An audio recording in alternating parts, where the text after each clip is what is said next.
So today we're going to talk about the PreSonus Atom SQ MIDI controller and how this controller can potentially help your workflow in FL Studio. Yo, let's get into the video so I can show y'all what's up.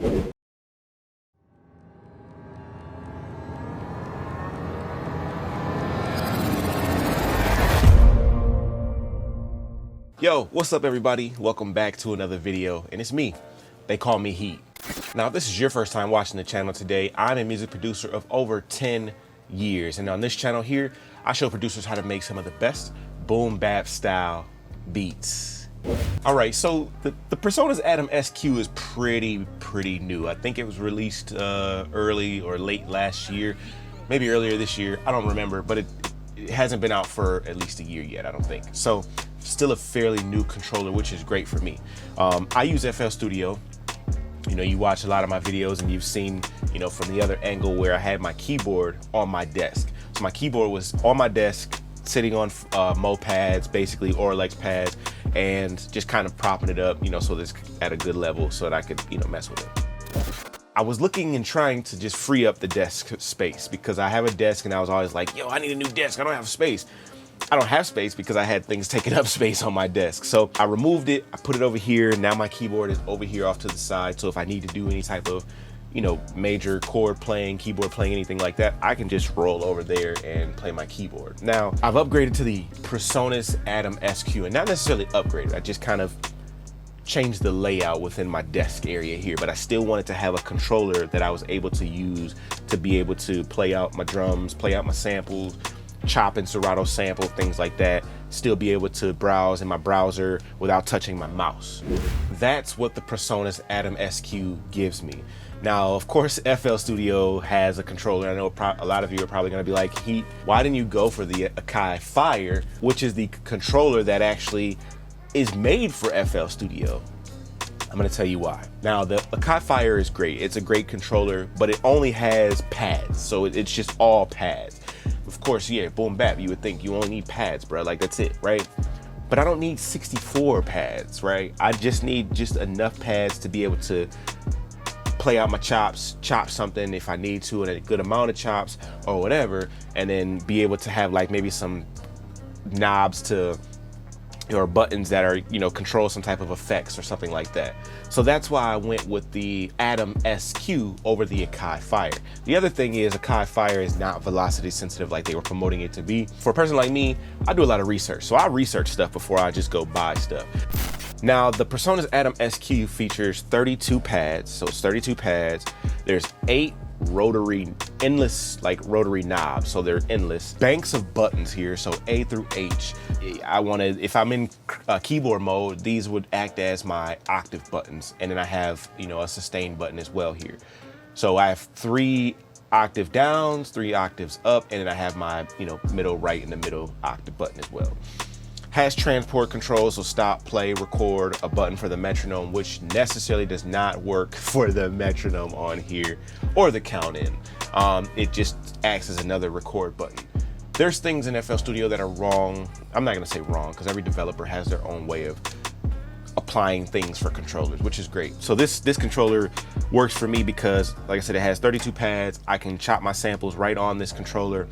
If I need to use any effects or anything like that, I can do that. This kind of reminds me of like the Ableton Push, how thin the buttons are. It's the same size as like the Akai Fire buttons, same style, you know, buttons, the rectangular kind of buttons. I don't want to keep talking about it. I actually want to show you guys how this will help your workflow and how it has helped my workflow so far. I got this thing first day out the box. I cooked up a beat so fast. I don't know if you guys follow me on Instagram, but if you're following me on Instagram, you may have saw when I first purchased this, I showed a beat that I made, you know, just showing how I use this controller, or, you know, fresh out the box, how I made a beat. But anyway, enough talking. Let's go ahead and get into the video, guys. Be sure to subscribe. Make sure you hit the bell button. Don't miss any more videos in the future, okay? Because I would hate for this to be the first one and then the last one for you, okay? So subscribe, turn on the notifications. Let's get into the video. Let's go. All right, so there's a lot of samples. I got so many samples. I didn't like premeditate this or anything like that. I'm just gonna go through and maybe find something that some of my homies sent me. Let me see what we got.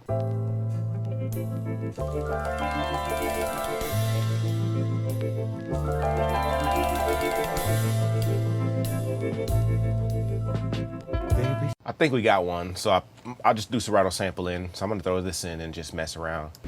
All right, so in order for me to have my PreSonus SQ talk to Serato sample, it took me a minute to figure this out, but I actually figured it out. So what I do is there's a button right on here where it says pads, and I hit that and I turn that to blocks. Basically, it sets the first 16 pads to blue, a color blue, which represents everything in this bottom row here. Then it has another set from 9 up to 16, and that's the next 16 pads, which is the top row of Serato sample. So happy I figured this out, because now I'm actually like more organized with it. Like with the keyboard, I had to kind of remember which key it was. Now I know, like, okay, it's in this section. So when I'm messing with anything in the bottom row, it's in blue. If I'm messing with anything in the top row, it's in green on my controller. So that helped me a lot.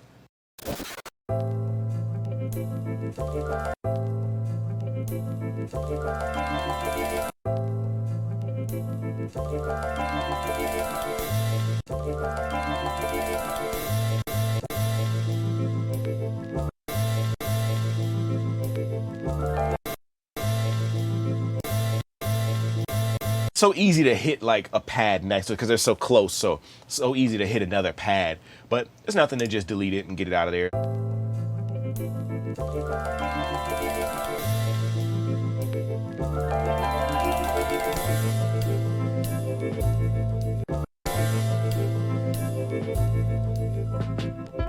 All right, so I just found like some 90s drum kit.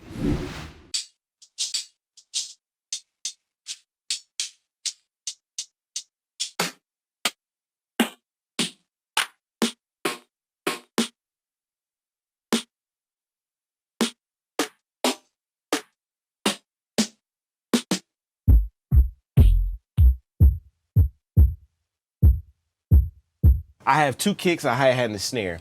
Now, like I said, with the Akai Fire, I can't do this.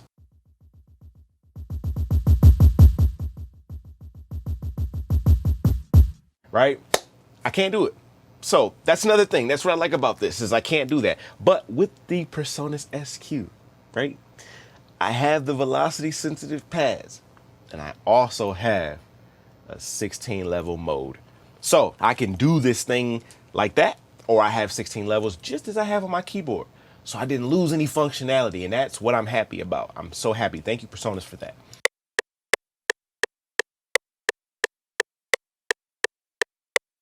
$170 will do. $170 will do.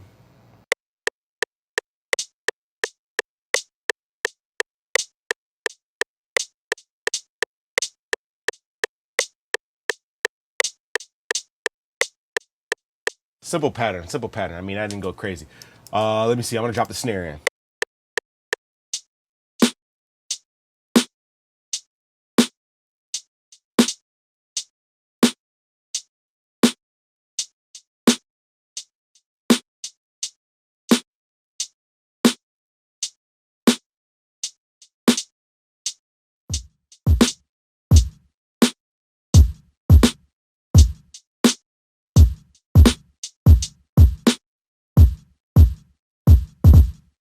Hi-hat, snares there. I did drag the snare up a little bit, but you know, hey, I just try to get that groove off.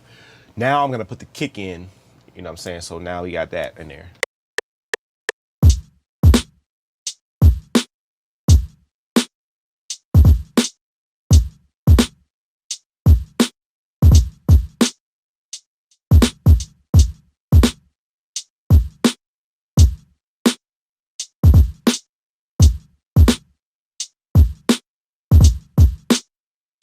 I like that groove. I rock with that groove. I really like that groove. That's a dope groove. So let's see. Now I have the sample. Now I have to time stretch the sample to, you know, make it fit with the track. So we're at 170. We're gonna time stretch it or sync it in Serato sample, but I'm gonna use the half time button to bring it down to a half time. So now when I play it,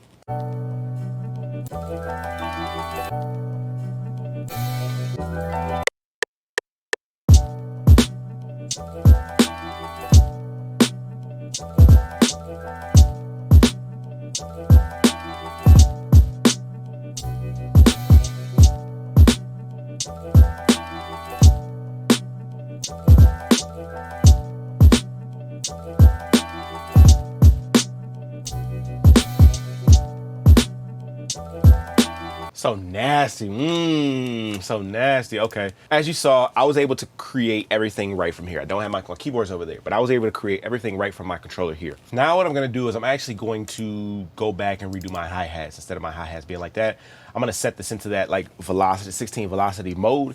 That way I can just kind of do my hi-hats, all right?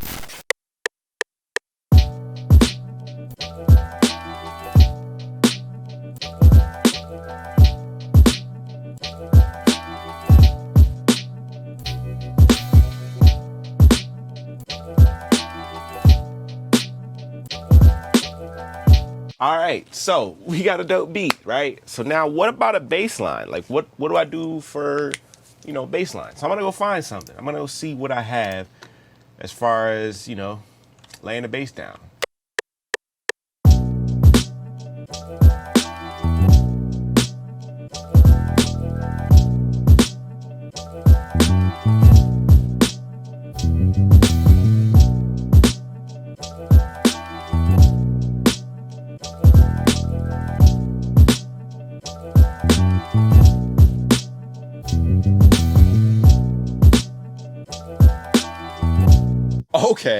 Okay. All right, that's crazy. That's crazy. All right, so if you've been watching my channel, of course you know that arcade is like my best friend. And it just has like a bunch of different...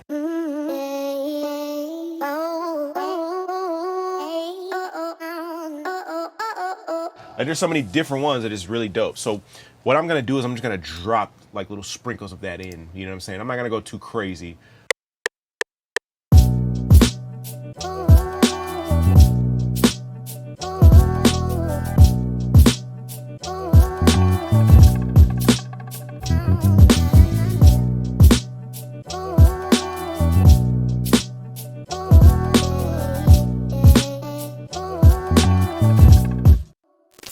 Well, everybody, that is the end of the video, or at least the beat making process of this video. I just kind of wanted to show this, just to show the workflow of the Atom SQ. Of course, there were times where I still had to go to my mouse and move things around and use the keyboard for just a couple commands, because not all the commands are in the Atom SQ, which is okay because there's ways around that. You know, updates may be coming later on in the future. Like I said, you can still assign buttons in here to things in FL Studio. If you haven't hit that subscribe button, make sure you hit that subscribe button, turn on the bell, and actually turn on all notifications. That way you don't miss any more videos, all right? Follow me on Instagram, and yeah, I'm gonna get up out of here. Let me know in the comments below if you have the Atom SQ or if you have the Akai Fire. Let me know your pros and cons of both machines. You know, how they helped you in your workflow, all right? I'm gonna get up out of here, and I'll see you guys in the next video. Peace.